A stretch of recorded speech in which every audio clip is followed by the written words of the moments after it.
Dr. Brian. I hadn't talked to Dr. Brian in a week or two. I need to check in on him. Just went in my birth. I always go in the month of my birthday just to make sure I can remember. Of course, they send me out nice little notifications, and get in there every 6 months and do that maintenance. It's like a lot of things we talk about on the show with your health or even with your home. Proper maintenance is everything. It helps in a lot of cases, and you don't want to wind up in pain on a weekend. You think about it. You start having a toothache on a Friday night at a normal dentist. You got to wait till Monday just to call see if you can get an appointment. And then you're lucky if they can get you in with short notice. Now it's Tuesday. You've been hurting for days.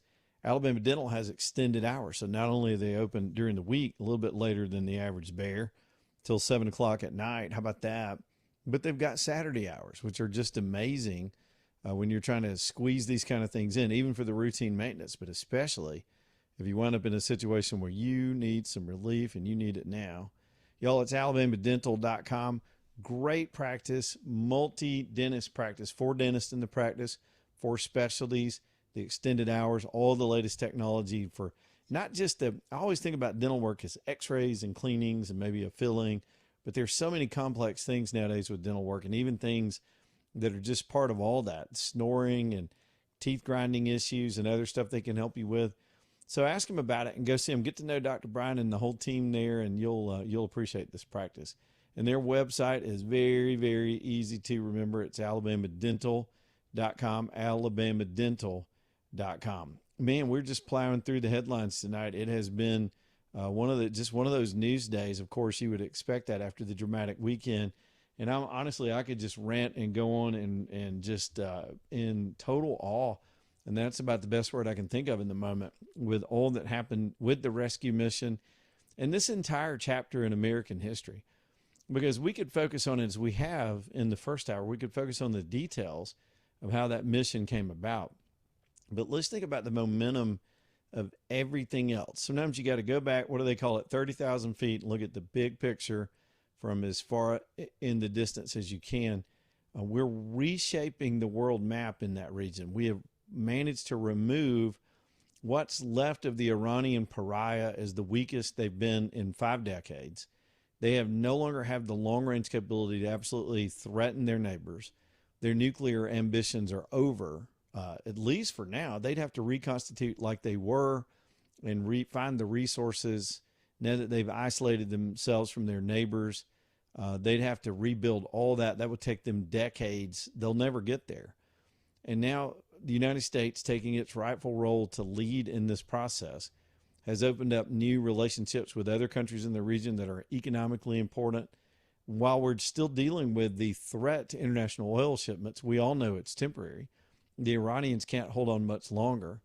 And so now we're at the negotiating table. One thing I haven't talked about since we got on the air today is this possibility that there's a deadline tomorrow night. The president even put this out on post that it's tomorrow night at 8 o'clock is the deadline for the Iranians to come to an agreement. They don't even want to keep playing footsie over these ceasefire things. There's some reporting today that the Iranians rejected a ceasefire plan that had been put together with the Turks and some other countries had gotten together and said, look, let's see if we can be intermediaries.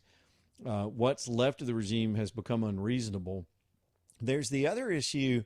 Let's talk about this for a minute. There's the other issue of the people themselves and whether there would be a mass uprising and they would try to take their country back that way. There are a lot of skeptics that that's going to happen. But the thing is, we've already seen them try to do that. They got nearly, according to some estimates, 40,000 of their own people killed before all this shooting started, when I guess the risk to them was even higher. And they got out in the streets and tried to brute force their own freedom, and they were slaughtered. And then famously, anybody else that steps up now, they'll start hanging them. The infamous story of the young wrestler that they killed, because they're brutal and thuggish. And so where are we in that? There was a story this weekend that perhaps we had been this whole time while we're giving air cover and hitting these significant military targets and some of these infrastructure targets, that the weapons smuggling program have been taking place with the help of the Kurds. That would be small arms for the people in these districts and communities to be able to fight back and defend themselves when everything. Oh, AJ, nothing like a little spam right here in the middle of the show, and you think I'd have enough sense to put my phone on silent. I do that all the time, and I forgot it today. Yeah, I get about, how many of those a day do you get? Probably 30 by now. I can't answer my own phone anymore. Just can't do it. Yeah. Thank you, spammer. I hope you go to hell and rot in hell with the Ayatollah. So, all right. So back to the situation on the street. So the small arms are what they're going to need on the ground to fight off the IRGC and some of these network commanders on the ground, you know, if they're willing to do it. And they've already demonstrated that power. But they're not going to come out of their houses and get in the streets and try this until the air campaign is over, until we've completed our portion of the bombing, and until they have some daylight to do it. And I'm telling you, just trust me on this. If you look at the news conference today and the competence surrounding the president in that news conference, and how flawless, well, flawless is an overstatement, how thoroughly, that's probably the better word, that they've been able to execute these very surprising military operations to sort of do this world realignment that I just spoke about, with freeing up Venezuela and their people, and then thus the Venezuelan oil. Cuba is now begging for a deal. Their people can almost taste freedom for the first time in decades in that country. The pariah of the Middle East has been removed and defanged. Now it's just about cleaning up and figuring out how it's going to settle down. That's in progress. And you can't tell me that the people that were so good at pulling off this mission this weekend and executing everything else thus far, only losing this one, this is the only incident we've had over enemy territory, and they resolved it. It's been remarked many times in different quarters today that there have been more deaths in some American cities during this last 36 days than there have been in this entire war over there with the active shooting war. Isn't that stunning? That here domestically, we've got worse death problems, not to minimize the deaths, but to point out the proportionality of it. So the point I'm saying is, I fully believe, especially with the way the CIA even operated in this thing, that they've got a plan. And the president's not going to reveal that plan. But the ground plan, let's put it that way, to assist in any of the people that we came to the rescue over. We've done the nuclear component. We've destroyed most of their military capability. They'll always have small arms and shoulder-fired weapons and man-pads and the occasional missile. So that's always going to be a threat forever until you remove the vestiges of the people that want to fire those missiles. And I 100% believe that they have tabletopped this, and they have got the next phase of this worked out, and we're going to move to it when it's time to move to it. And the next thing is to free the region, get the strait open, and I think there'll be breathing room for the ground situation for those people to finally have the ability to replace that government for something that will be more peaceful. It won't be perfect. It's an odd region of the world, but I still remain optimistic about that. And I know just based on, you talk to any Iranian, that the desire is absolutely there. The desire is there for them to absolutely take care of that. All right. So, man, random thoughts. AJ, I can't see my call screener, so tell me if there's somebody next. If not, I'm going to go ahead and get to this break. Try to keep the show on time. Are we good? We got John and Coleman. John in Coleman. Well, let's get him in here. I want to be fair to the callers.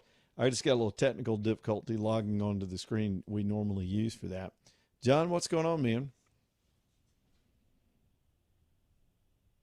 I guess he's not there. Oh, there he is. Like, I can hear people. Sometimes when I get on one of my rents, they doze off and then realize they're still on the radio. John, are you there? It's your turn, ma'am. See, he's totally forgotten what he's doing. You know how many times a day I do that? I'll start doing something and it's like, oh, hell, I called the radio show. I was trying to get on the air. I just thought before. I'm always afraid because I never know what was about to be said. Yeah, I think he was about to say I got a Bluetooth, and you rightfully shut that down because you never know if you're going to drop an F-bomb. Right. It's going to sound like the president tweeting at the mullahs in a minute. Hey, y'all, let's talk about Express Oil Change. These guys have got oil change dealerships all around the city. I bet you know one near you, and it's quick and it's easy, and I've been going to them for years. Y'all, if you need to take care of your car, you do. Some people let it run over. I fussed at Jessica. She was admitting the other day how far she had let her mom wagon go over. I was like, girl, you got to get in there. I grew up with a dad and a grandfather that just, I mean, if there were three sentences they said to me my whole life, one was good morning, the other was how's it going, and the third most popular thing they ever said to me, have you changed your oil? I mean, I'm not even making that up. It was just a thing. Y'all stay on top of that and look for the express near you and will in there. They'll get you in and out of there in a hurry. Huge customer satisfaction ratings for express oil change on Google. All you got to do is go over there and look, and they're very proud of that. And the dozens and dozens and dozens of locations making it convenient for you almost wherever you are, not even necessarily the one near your house. And what you're going to get is consistency. I can pop into any of them. I get the same service. I mean, they really emphasize that at all their locations. Express Oil Change, you know where there's one near you. You've seen it on the way to and from work. Y'all go see them and take care of that ride. Back here in just a minute.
All right, y'all, let's go again. Leland Live, Talk 99.5. I think, AJ, is it John? Is he back? We had John on hold there for a second. We'll go ahead and hit that call. What's up, John? How you doing, man?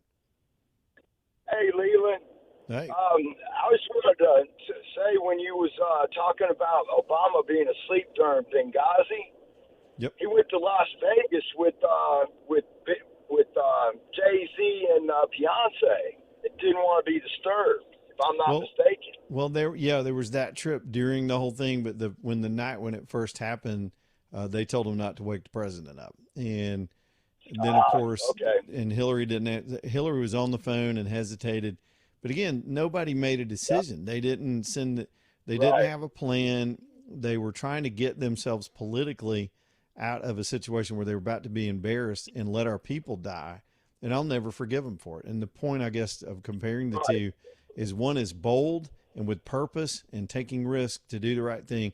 The other is cowardly politicians making these decisions.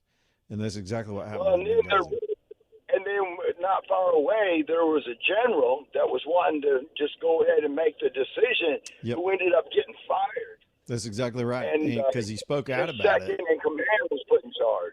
Yep. So, they started covering that up right from the get-go. They had scrambled. It was a month before the election.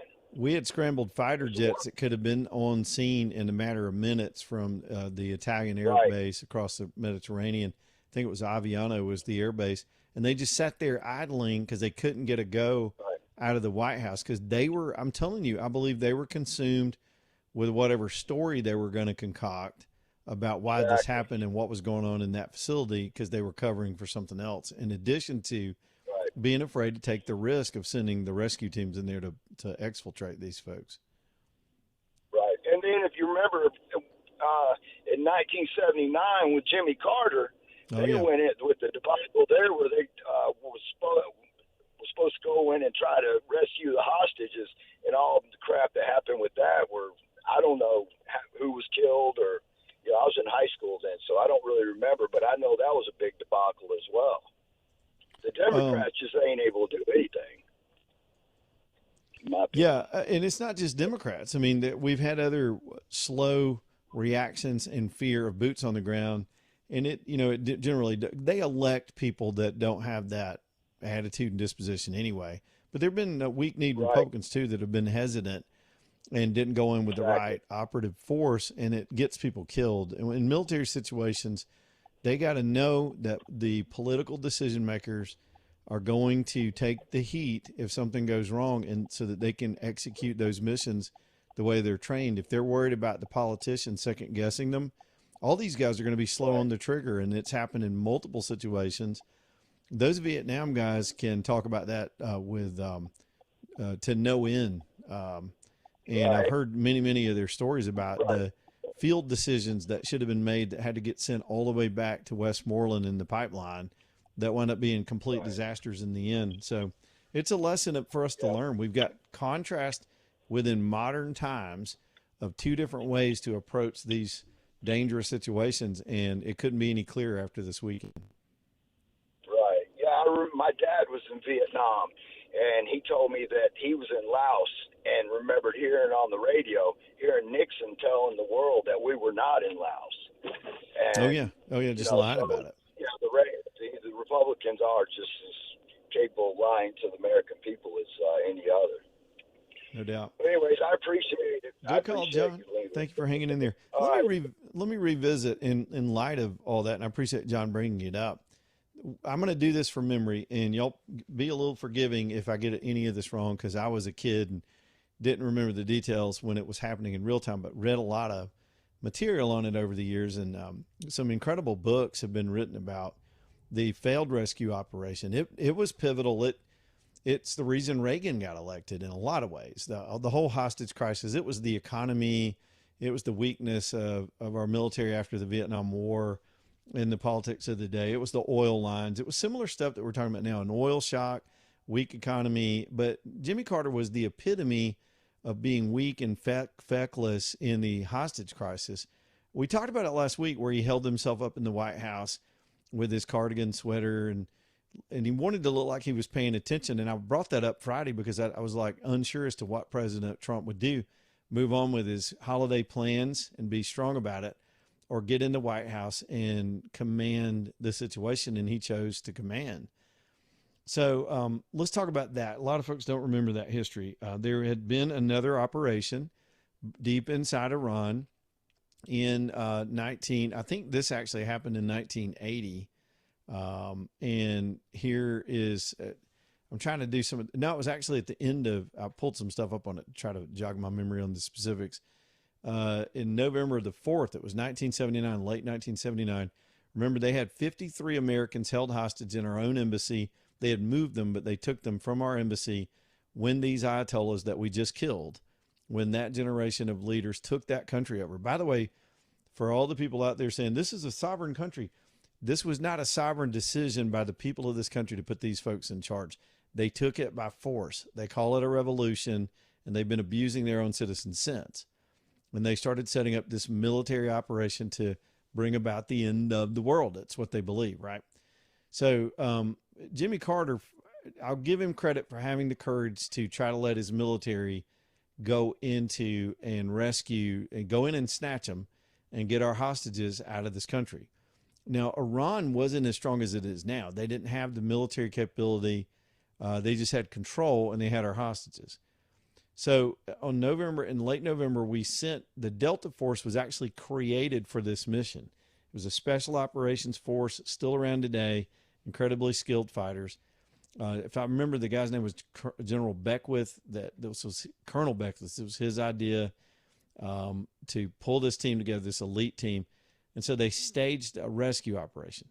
To give you the quick version, because we only got a couple of minutes, we didn't have enough fuel to get rescue helicopters all the way to Tehran.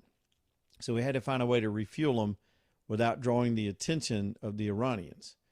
So we dropped these big fuel bladders in the middle of the desert. There were these big blobs full of fuel.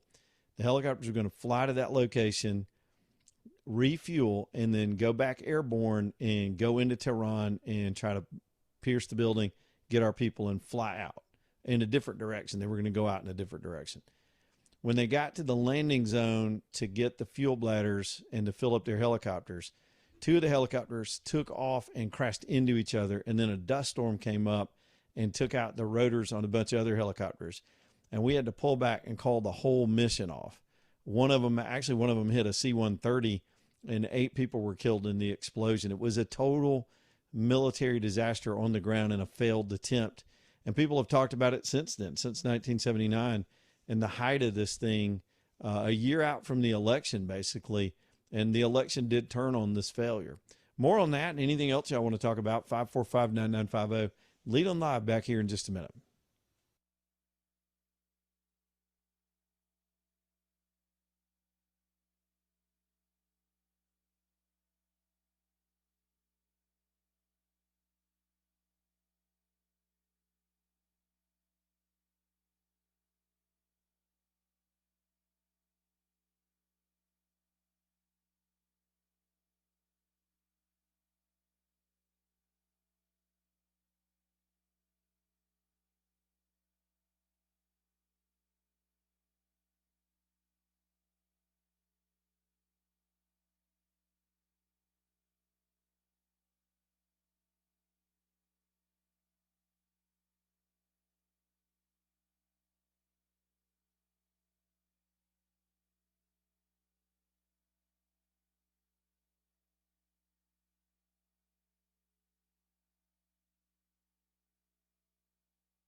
Y'all, Lonnie's Furniture Company is ready to sell you some beautiful stuff.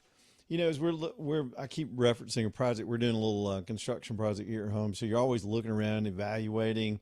And this is a true story. Even though I set this house up, I was a single man living in my own house with my own stuff. Get married. She loves all my stuff, and it's all it looks good. And as we're reevaluating furniture placement and what's going to go where, we still going to leave it like it is with all the Lonnie stuff I bought, because it's just beautiful. Now, I know with the AJ, with don't get 2 dogs and 2 cats. You'll be replacing rugs. I'm just going to go ahead and tell you, they're hell on rugs. So we'll be swapping out some rugs and probably going to see Lonnie at some point. But the furniture is timeless. And that's the thing about furniture. If you buy it right and you buy the style where you're not too crazy with the style, but you're also up to date with the style, it can last. It can last for a decade or more. I had an old couch that I sold off to some kids, came picked it up for like a college couch that I bought like 30 years ago. And I was still using that thing in my barn. It's this old leather couch. You can get some life out of them if you take care of it. And the point of that is to tell you that Lonnie, they understand that decision. It's a long-term decision. It can be expensive if you're buying big, nice stuff or a whole house full. And so they're there for value. They're there for style. They've got an acre of selection. It's brands you're going to know with Bassett and, of course, Lazy Boy and the Stressless line, even with Bassett, which is one of the bigger names in the industry, bigger American names, of course. They've got a whole, Reggie called it a Build-A-Bear showroom. I like that. You can go and really just assemble with their computer help exactly what you want. You can pick the arms, you can pick the legs, you can pick nail heads or no, the fabric, the pillows, all the cushions. You want 2 or you want 3. I mean, you can do all that, custom order it. You want a half chair, you want a love seat, you want a recliner. They'll put the whole thing together and order it for you and get it exactly like you want it. So chances are, with all that inventory and an acre of furniture under one roof, they're going to have something you want on the ground ready to go. If you're sort of impertinent, like I can be sometimes, you're ready to just get it in the house, they'll bring it to you too. This is a wonderful company. You don't last 93 years with a name that's that timeless without doing something right. It's Lonnie's Furniture Company, LAUNIUS, Lonnie'sFurnitureCompany.com. All right, before I do any more phone calls, this is a story that has come as a shock to me. It's a local story. I'm just going to read it to you. And just to preface, this involves a really good friend of mine that I had no idea this was going on. But there's a headline this afternoon being reported around in Alabama that former Alabama sports anchor Mike Rada has been arrested following an investigation into the International Motorsports Hall of Fame. Now, Mike and I worked together. I worked with him and Rick Carley. They were the big sports guys back in the day. Great guys, all of them incredible writers. Even though I was on the news side of the building, these guys were always just the best. Sheldon Haygood was with us those days. What a great guy Sheldon is too. Carley's off doing some amazing work, and I may be able to grab him. I know he's got his own podcast, but I might talk him into coming on with us at some point to talk about what he does. He's spreading good stories that I know my mom and my in-laws and all them read his stuff every day in the work he's doing now. But these guys I think they were the best sports team ever in this town. They were so good in those days, and I learned from them. But Rada, I considered him a friend since then. And he had gone to work for a while. He did some field work for Tommy Tuberville. I can't remember the last time I even had him on the air. I think the last time I had him on the air, we did a little show over at the Sports Hall of Fame, and he came on to interview with us because he was working there. But this extends to there's an investigation going on over how the money was being spent over at the Hall of Fame. So let me just read to you here. I'm going to read you straight from Channel 42's version of the story, because I don't want to get anything wrong as this is moving across this afternoon. Longtime sports anchor who was a regular presence in Alabama sports for decades has been arrested and charged with using his position on a local board for personal gain. Mike Rada, who's the lead sports anchor at ABC 3340 from 96 until he was laid off in 2017. Mike and I worked together prior to 3340. We were at Channel 6 together for way of reference. He was arrested on April the 2nd and charged with using his position in the office for personal gain. The 67-year-old former broadcaster was released the same day, $25,000 bond. He currently works as regional director for Tommy Tuberville and had served as executive director of the International Motorsports Hall of Fame. That group came under questioning during a recent audit when a former employee accused leadership of misspending $236,000. During the investigation, the entire board was removed from the Hall of Fame in November of 2025. So this is very recent. I remember that being in the headlines. Talladega County Sheriff Jimmy Kilgore said Rada's arrest was part of an indictment by a grand jury. Rada was well known for his time covering all kinds of sports, both high school and college, around Alabama. One of Rada's most memorable works of journalism was when he ambushed former college football coach Dennis Franchione when he was in College Station, Texas, taking the head coaching job. And I remember that. Rada was fearless in his reporting. And I remember Franchione I was calling him Frangoni at the time, but he was bailing to go to Texas A&M, and Rada got onto it. In 2018, he was selected for the Barron's Hall of Fame. He released his memoir. He wrote a book. I think we had him on when he wrote the book too, called The Show Goes On, talking about his work. There are no details as to what he is alleged to have done, but I would imagine they're going to be, if he got indicted with his role, there are going to be others associated with any kind of this this winds up it's a nonprofit, but it's a quasi public entity, I believe. I remember how their charter is structured. So I'll be interested to find out more about that. Even when it's people I know in the news, we're going to talk about it when those stories come up, and that it's both a disappointment and a shock and a surprise to me. And I will be looking out for any other details that come forward on that story. Y'all, Mandu is another one of our fine sponsors over the years. And it's one I can't talk enough about how effective this can be. And there are certain circumstances where I think Mandu's even better. Now, we've had people in our audience on all ends of the exercise spectrum be able to get help from Mandu. Let me explain what it is first. It's electronic muscle stimulation. You put the suit on. It's got electrodes in it. They hook you to a machine that sends the electrical current into the suit, and it can focus on areas of your body. And it'll do certain groups at a time when you're working out. It looks like a dive suit, like if you're going scuba diving. And they put you in this thing. It's their suit. You can show up in a 3-piece suit yourself. I showed up first time I tried it. I was in workout clothes, like I was going to the gym. You don't even need to do that. That's sort of the beauty of it. You can just be going about your day, run over to Mandu, go into your private changing room, get into their outfit. They put you into an undersuit. They spray a little water on that for contact, put the big suit on. You get to the machine. Then they have a personal trainer trained in kinesiology or exercise science, smart folks, to walk you through a range of motions. And it's not really weightlifting, but it is some stretching and some motions that are involved in that. And then as you do that, the suit flexes your muscles. And when it first happens, it feels weird. AJ did it with me. I did a whole video with me and AJ years ago. We went and did it, and it'll catch you by surprise. It may feel a little strange, but you feel it for days. There's a good kind of soreness you feel after you've had a thorough workout. You're like, hey, I worked out. That's how you feel. The efficiency of it is it's only 15 minutes is all you can do. And here's the beauty of it. This is what I was alluding to. We've had people with MS in our audience that thought they'd never be able to lift weights again or do any kind of shaping or strength training to keep your bone density and your muscle density up. Well, this solves that for folks. We've got older folks where you've got joint pain or mobility issues that had given up on this kind of training. This can help solve that. On the opposite end of that spectrum, you got people that are what I call gym rats, where you go for hours and you're just plateaued out. You can't get any more results. This is kind of that push to help you get a more intense workout in less of a time frame. They say it's the equivalent of 6 hours in the gym, and I believe it because it's full body. 15 minutes and you're out of there. They've got equipment to measure your body density and tell you how you're really doing, not just your weight. That can be deceiving, but your density. How much is muscle versus fat? Where is the fat? And that is just incredible to be able to track. And you'll love Paul if you're going to the Homewood location, just a wonderful guy.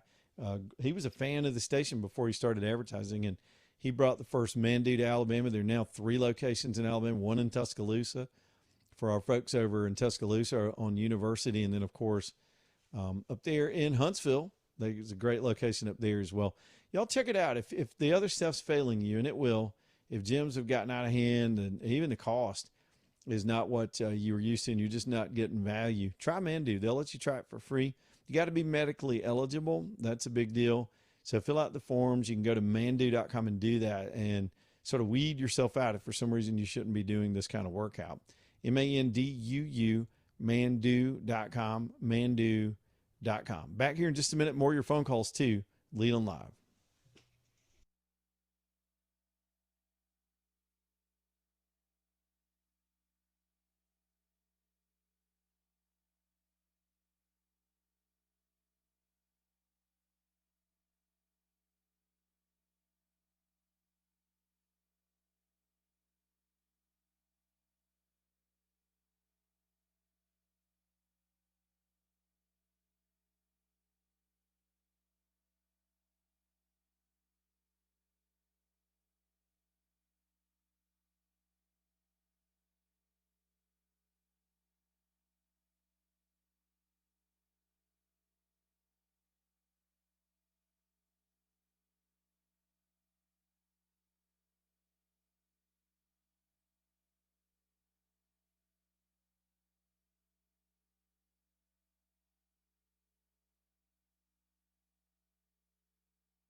All right, y'all, 3:50, Leland Live Talk 99.5. Here we go, 10 minutes before the hour. Where'd the show go? We're already almost halfway done. A second ago, I was talking about Express Oil Change and something I wanted to let y'all know. I didn't even know this.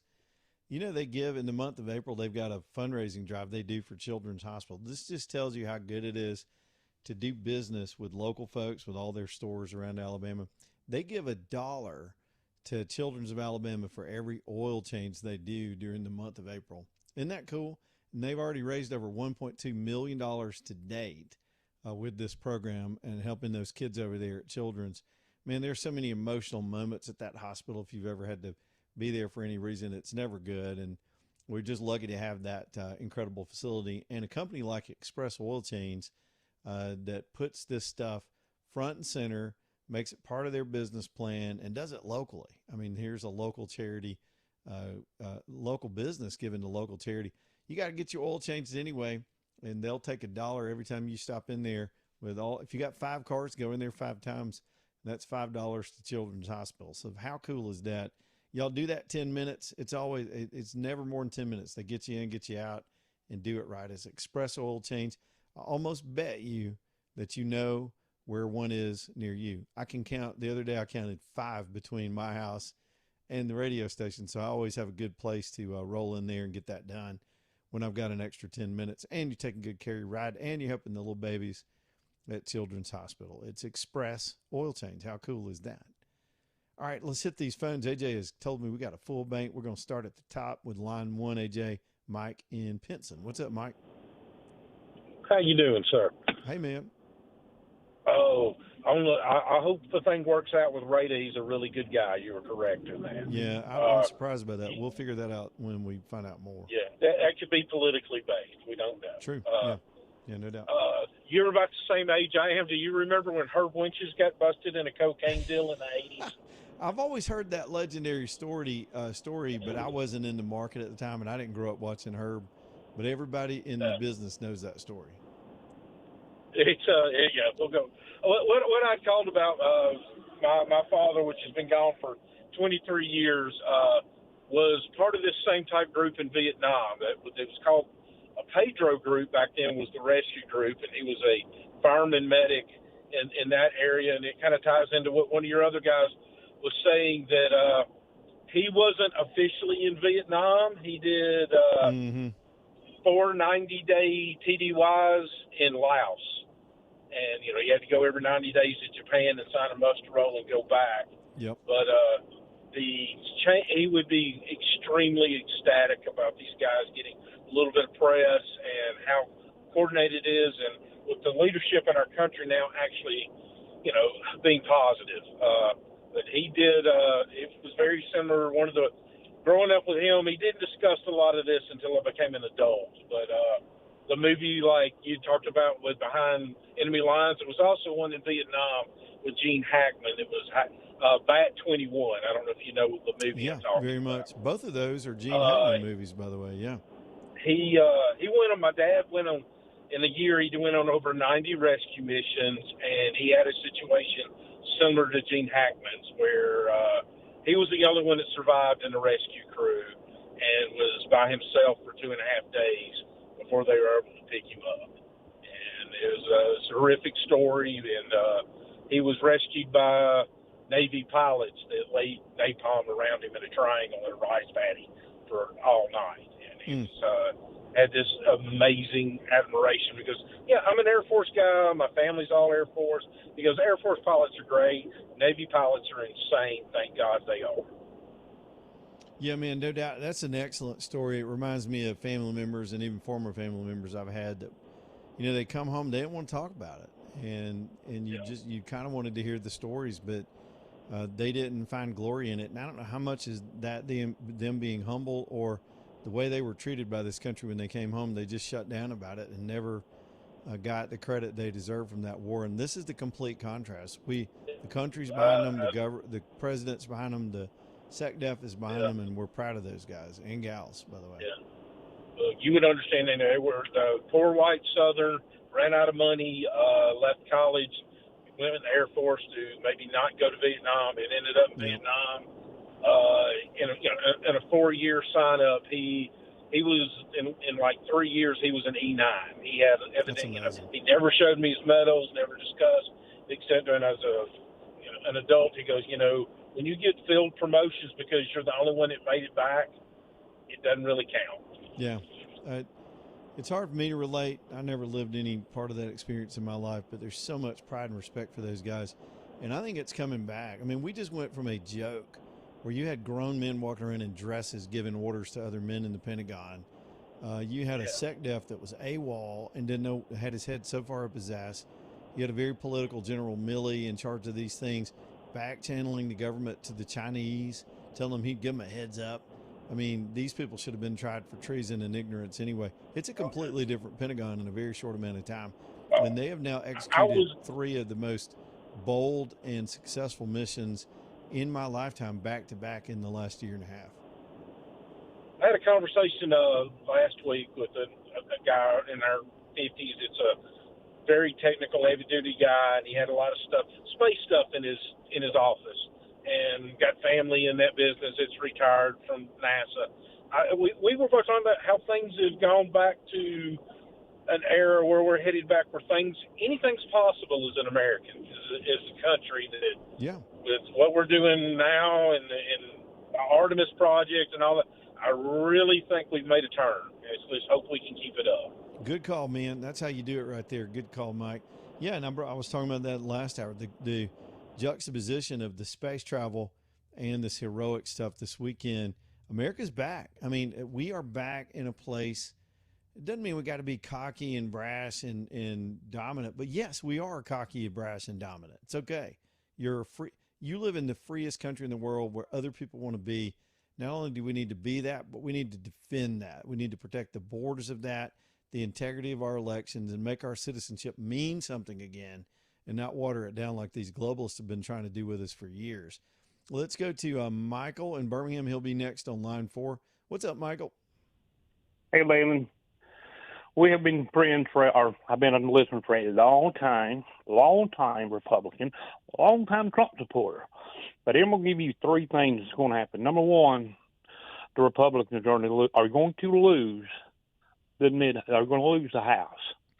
He's alienated, I'm going to try to use a big word, he's alienated enough senators, they will vote, the House will impeach him, and he will be impeached if they don't invoke the 25th Amendment on him. I am sick of Trump. The reason I'm sick of it, I've known that man for 30-plus years, and I never did know that anybody can control him, but he's a puppet. He's not running this country. You've been on the internet, haven't you? You've been online looking at stuff. No. Look, there's a poll out, and you can feel that way, and I'm always doubtful that I think the Republicans could lose the House for being weak, but there's a generic poll out today. I don't know if I've ever seen Republicans up 5. If they're down 5, they got a shot at winning. They're up 5 right now just on their party label alone. It's better for them than you think. He is a ball. The reason I'm not going to get into the reason he won't never release his taxes, and he's never released them, is because they're going to find out his taxes in the lawsuit and didn't find anything. Well, he is. I want him gone. All right. Thank Period. You. Okay. Well, he will be because he's not running again. So you want him dead, Michael? Because he's going to serve his term out. Thank you, man. And the more you hate him, the more you're going to need some Boudreaux's butt paste. You know what I mean when I say Boudreaux's. It's good for that butt hurt. It's very cooling, very soothing. It's like a York peppermint patty on your butthole. Should try some. Back in a minute.